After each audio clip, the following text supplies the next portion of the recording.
السلام عليكم ورحمة الله وبركاته.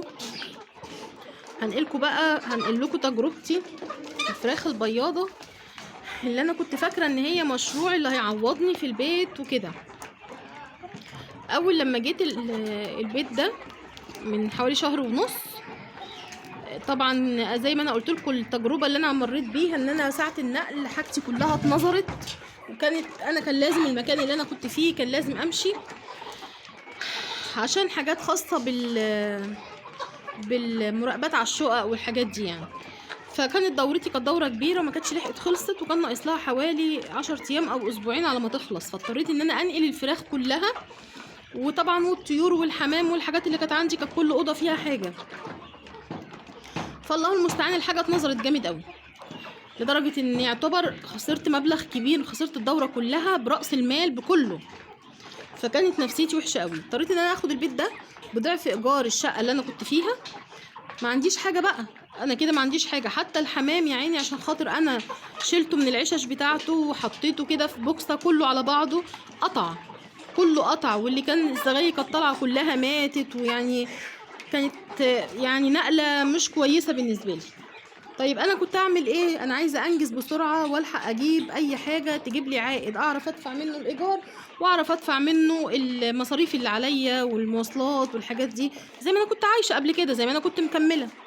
المهم انا طبعا معيش فلوس خالص، بس كنت من الفلوس اللي انا محوشاها من المكسب اللي كنت بكسبه قبل كده، كنت جايبه كام حته ذهب فبعتهم، وقلت ايه، اجيب الفراخ البياضه اللي انتوا شايفينها دي 20 يوم وهتبشر معايا 30 يوم، وهبدأ ان انا ابيع للمحلات او ابيع للناس اللي حوالينا، على بس ما يبقى في ايدي قرش ان انا اعرف ارجع تاني دورات التسمين والحاجات اللي انا بعملها تاني.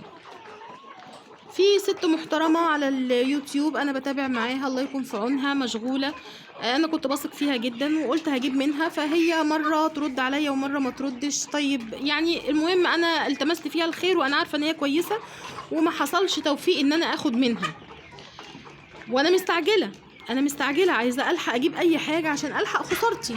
اعمل ايه؟ لقيت حد على النت بيعلن ان هو بيجيب، وحد مشهور يعني انا شايفه ان هو حد ما شاء الله، يعني مش يوتيوبر بس حد بيوزع، دكتور بيطري بيوزع. طب اتفقت، انا خايفه اجيب دي فيها غش، انا عارفه ان فيها غش، انا اول مره اجيبهم. هما بيقولوا ان هي على عمر 100 يوم، انا ما اعرفش هل هي 100 يوم، ما ممكن يداني 70 يوم، ما ممكن يداني 50 يوم تكون مريشه وانا مش عارفه، وافضل انا البس بقى الفتره دي كلها في اكلها على ما تبشر عندي. وانا ما اعرفش الشخص ده، وخلاص الزمن اللي احنا فيه ده اللي يعني اللي بيلحق ياكل حد بياكله، والقرش مش جاي بالساهل عشان انا ارميه كده. المهم فهو كان عارض ان في فراخ خلاص مبشره بتمن اكبر، كانت الفرخه ب 225 تقريبا. فانا قلت يا بت ما تستخسريش في نفسك وشراء العبد ولا تربيته. طبعا انا بحب التربيه جدا، بس انا في وضع لا يسمح ليا بان انا افكر، انا ما كانش عندي تفكير، انا عايزه اجيب حاجه تجيب لي دخل اعرف اكمل بيه وخلاص. فالمهم طب احجز لي يا فلان 50 فرخه والله العظيم، ورحت بعت دبله ب 12000 جنيه، حجزت على قدهم بالظبط، مش عارفه كان 40 او 50، واحجزهم لي وبالله عليك، وقعدت اعرفه بالله عليك والله بيعه دبله، والله انا في ظروف كذا عشان هعرف اكمل بيهم مصدر رزقي وكده. قال لي والله ده انت هتاخديهم فله ما فيهمش حاجه ومش عارفه ايه. طيب تمام، جينا يوم التسليم راح باعت لي رساله، بصي الشركه عامله معايا عندها معايا وكده، خلاص ما فيش فراخ وما قداميش غير الفراخ ال100 يوم. طب انا مزنوق، انا يعني عارفين انا هجيب، انا مضطره هجيب ازاي؟ طيب ما فيش قال ما فيش خالص، وخلاص على كده المزرعه طلعت كله وعندين معايا. قال لي عندين معايا، عندين معاك؟ طب انا مش عارفه عندين معاك في ايه. طب خلاص هات هات ال100 يوم. جاب لي ال100 يوم زي ما اللي انتوا شايفينهم دول، بقالهم عندي شهر. خدوا بالكم ان انا كنت عايزه اجيبهم عشان اصرف من خيرهم. فطبعا بدأت استلف تاني عشان خاطر اعرف اربي، اجيب العلف، عايزين علف بياض. اولا لما انا استلمتهم هم كانوا زي الفل ما فيهمش حاجه، بس انا ماسكه الفرخه في ايدي خفيفه موت، يعني انا من كتر تعبي انا كنت تعبانه جدا، كل يوم باجي اتهدى هنا في البيت ده. نفسيتي طبعا بتاثر على الصحه، انا اصلا مريضه بحاجات كتيره جدا مزمنه في جسمي، وعندي التهابات مزمنه وحمى وحاجات، يعني ربنا يشفيكم ويعافيكم كلكم. فانا بناكف مع الدنيا، انا بناكف مناكفه يعني احسد عليها الصراحه. المهم اللهم صل عليك يا نبي، يعني لفت نظري الفرخه في ايدي خفيفه خفيفه قوي. ما يجيش في بالي بقى ان انا اوزنها، قلت لا خلاص ما مش مهم، يمكن هي كده. ما جاش في بالي بقى، انا مش عارفه ان هي بتبيض على امتى، بتبيض على وزن كام، مش عارفه. بعد اسبوع كده عماله اكلهم في علف، انا حاسه برضو الفرخه خفيفه. فقلت والله انا لما فقت بقى مع نفسي كده، قلت والله انا وزناها، اوزن الفرخه يا جماعه الاقيها 450 جرام. صدمه عمر بقى ان انا لما سالت الفرخه، وانا سالاه الفرخه المفروض تجيلي قد ايه، قال لي 900 جرام كيلو، تجيلك 900 جرام كيلو. طب تمام، اوزن الفرخه، والله يا جماعه الاقيها 450 جرام، 500 جرام بالكتير عظم. هي خفيفه في ايدي، هوا ريشه بمسكها كده ريشه. صدمت بقى صدمه عمري، قلت طب الله المستعان، مفيش مشكله. والله ما بعتله ولا قلت له اي حاجه، اصل بصي هيطلع العيب عندك، اصلي وريني المكان، وريني انت بتربيهم ازاي، وريني انت بتاكليهم ايه، لا بس كملي شويه، لا بص هيطلع اي حاجه. المهم ما اطولش عليكم، العلف قطم ظهري، واستلفت حوالي والله العظيم عشان الحاجه اللي عندي دي كلها، وجبت دوره فراخ صغنططه كده، والله العظيم استلفت حوالي 13 او 14 الف جنيه.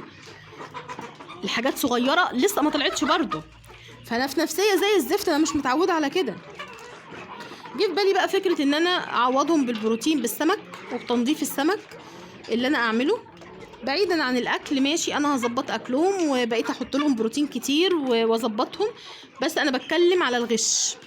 دلوقتي هما امبارح يوم الثلاث اللي فات، مش امبارح، النهارده الخميس، انا الفيديو ده يوم الخميس اهو، الكلام ده اول امبارح او يوم 14 يا ربي، انا جبتهم يوم 14 النهارده 14 في الشهر، النهارده 14/9، والله يا رب بقالهم عندي شهر كامل 30 يوم. 30 يوم الوزن بتاعي ما وصلش كيلو، ما وصلش كيلو. اللي عرفته ان الفرخه عشان تبدا تبيض لازم توصل كيلو 350 كيلو 400. انا وزنت دلوقتي كميه واحده في واحده في واحده الا الاقيها 750. انا لحظه عندي ان الاحمر اتقل من الابيض، الابيض من اول 750 لحد 900، والابيض من 800 لحد 950، وفي كان كيلو، في كيلو. الجديد فيهم ان هو بدا يقاكي الكاكايه بتاعت الايه، بتاعت البيض دي. يعني بصوا الفرخه هتطلع اهي، بصوا 910 جرام اهي، طلعت على الميزان اهي الفرخه الحمراء 910 جرام. سامعين انتوا الصوت بتاعهم ده؟ في صوت كده اللي هو كاكاكا ده، اللي هو بدايه الايه، بدايه انك تعرفي ان ناقص لك شهر ويبيضوا، يعني من الاخر اللي هما مش دلوقتي. طبعا ولما بقيسهم من مكان البيض ربنا يعزكم، لا في حاجات واسعه، وفي حاجات لا ده صباع واحد، صباع واحد يعني مفيش بيضه هتنزل في صباع واحد، صباع واحد يا دوبك يعني المفروض احنا عارفين لما بنيجي نقيس الفرخه بيبقى صباعين مرتاحين كده نعرف ان البيضه هتنزل، انما ده ضيقه لسه. فطبعا انا بقول لكم تجربتي، عشان لما تيجوا تشتروا حاجه زي كده تجيبوها من مكان موثوق منه، تجيبوها من اي مزرعه حواليكم، من اي مزرعه جنبكم. انزلوا بنفسكم، معلش تعالوا على نفسكم وانزلوا بنفسكم. انا عشان تعبانه وعشان ظروفي انا ما نزلتش، انا حاولت ان انا اجيب من مصدر موثوق منه، ظروفها ما كانتش سامحه، وانا ظروفي ما كانش ينفع ان انا استنى، فحصل اللي حصل ده. فالله المستعان، بقالي شهر باكل، طبعا تكلفه كبيره عليا، والمفروض يعني انا اتوقع ان دول ما كانوش عمري 100 يوم، يعني 100 يوم ده يعني 3 شهور ونص، لا انا اتوقع ان دول كانوا عمري مثلا 70 يوم، لان المفروض هم يجيبوهم لي في الوزن ده، في الشكل ده. يعني دول مش عمر 90 يوم 100 يوم، دول عمر كان جايين لي عمر 70 يوم. يعني المفروض مش الفرخه تكون ب 145 جنيه اللي هي البيضه، والحمراء ب 150 جنيه، لا يعني المفروض يبقى اقل من كده بكتير، يعني بالميت خالص. 145 دي المفروض تبقى مثلا، يعني هو بيقول لك اليوم واحد اكل ب 2 جنيه، لو عندك 30 يوم ب 60 جنيه، يعني 125 جنيه، يعني هنقول ب 80 جنيه مثلا، ب 85 جنيه.